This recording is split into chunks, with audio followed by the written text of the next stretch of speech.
Hello everybody, today we're gonna learn how to make ramen noodle. This is the simplest way how to make it from scratch. Let's roll the intro. Let's cook American food. But it's not American food. Well, it's not American food. So it's not really complicated at all. It's a very simple recipe. First we're gonna start with our flour. We need 500 grams of flour or as many as you want. Just make sure you measure your flour in grams because this is important for the recipe. Everything will be weighted.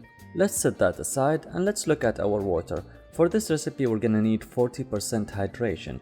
I'm using 500 grams of flour. That means I'm gonna use 200 grams of water. It's not gonna just be plain water. Make sure the water is room temperature or cold and add 1% table salt, so that will be 5 grams table salt and 5 grams baking soda. You can bake the baking soda in the oven and then for an hour and then use it, or you can just use a plain baking soda and mix it well together. And now let's introduce it to our flour. When you add your water to the flour, don't just dump it all at once, because if you dump it, it's not gonna hydrate everything evenly. This will take a while, but use your chopstick and dump it a little bit by a little while mixing, exactly like what I'm doing here. It's gonna take you maybe 5 minutes to introduce all the water, but trust me, if you rush this step, your dough is gonna be messed up.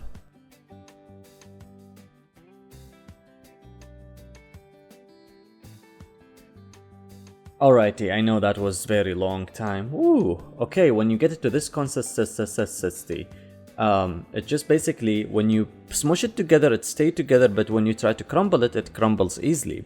When you get it to this consistency, just run your hand through it exactly like I'm doing and rub it between your hand. That will help further hydrate all the dough. Do it for a minute or two until you feel it's good and it looks like the one I have right up front in here, and then move it all to a plastic bag and let it rest for 30 minutes. Zip the bag, because if you didn't zip it, the hydration will leave or the water will leave and it's not gonna work very well. So just make sure you zip the bag and let it rest for 30 minutes at least. After you get it in the zip bag, make sure you get all the air out of the zip bag, because we don't want air in there. We just want it to be as vacuumed as possible, but don't force it, don't press on it or anything. Just be gentle with it at this step. We're gonna force stuff on it later.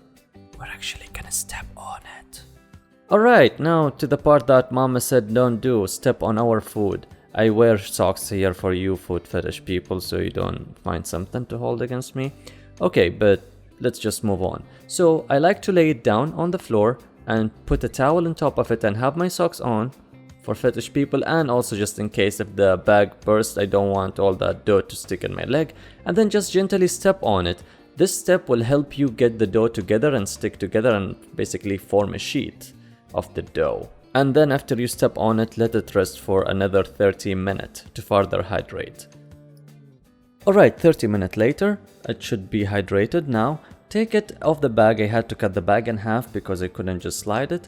So then start rolling it. Use some cornstarch to help you stop it from sticking on everything, and try to roll it thin enough where it's gonna fit in your pasta making machine in the widest setting. Remember the widest setting, and do not skip a setting.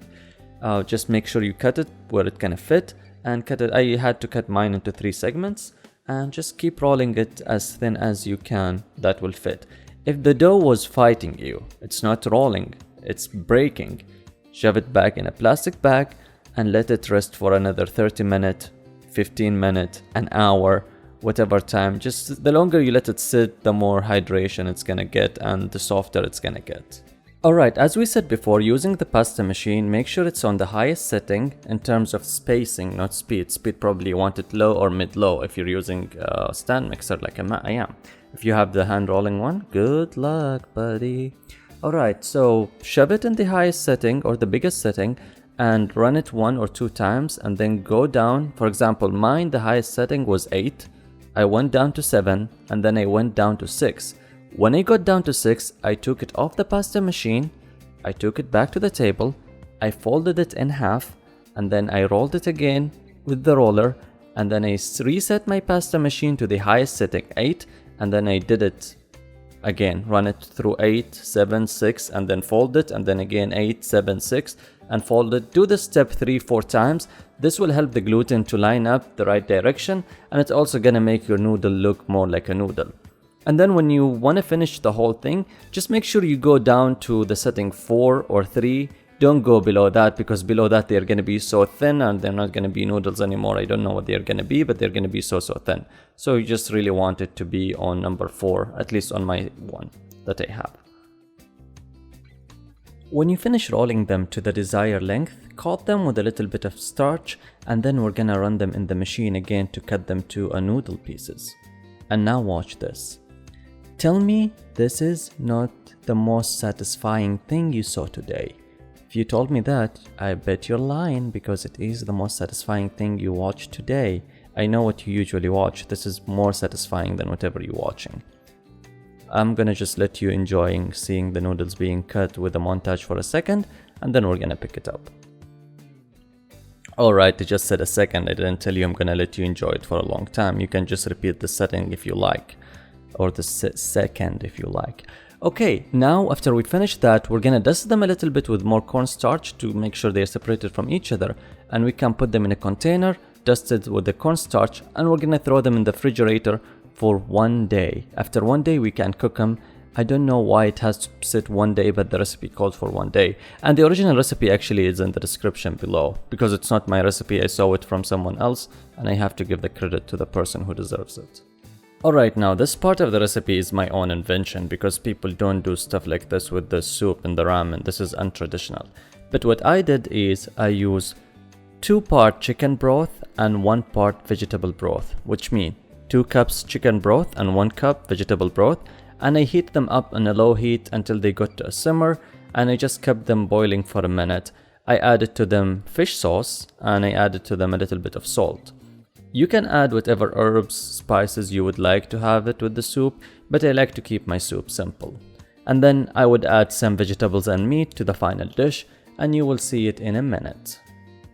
Alright, to cook your noodles, this is very easy, not hard at all. Get your water to a boil and prepare an ice bath. Ice bath is water with ice, put them on the side next to the water you're boiling your noodles in.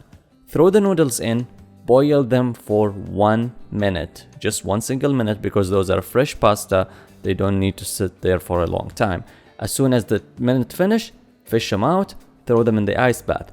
The ice bath will shock them, it will stop them from cooking, and they will be good. If you let them cook longer than that, they will be like, soft, way softer than you like them, but you can just experiment with this part. This last part, the plating, I totally forgot to film it because I had some people over and I just did not have time to film it. So what I added for the topping are mushrooms, radishes, I think radish, that's what they're called, and I also added carrots. And for meat, I used steak, beef steak, because I like beef. I just seared it a little bit, cut it into thin strips, and then seared them a little bit so they were like medium rare. Some of them were well done, but it doesn't matter because they're just a side dish. The focus is the noodle. And this is how I finally plated it, as it's shown in this picture in front of you. Thank you everyone for listening to my presentation. I'm just kidding. Thank you everyone. Please like and subscribe. I was actually kind of discouraged to post this video, that's why it is more than 2 weeks. And then I met someone today and he actually told me that he's watching my channel and liked my videos. So that actually encouraged me to go ahead and post this one and actually work on it and edit it. So write me some comments down below and go outside, meet someone from a social distance and tell them they are doing great and you're proud of them. You don't know how many people you're gonna make happy and you will help today. Yeah, I know this turned from cooking show to some deep talk and I already passed 1 minute and 20 seconds because I'm watching myself recording this. Yeah, just subscribe and like and do everything else. And share it, yeah, share it, that's important because when you share it, more people see it and I can make more videos when more people see it because that's how things work those days. Bye!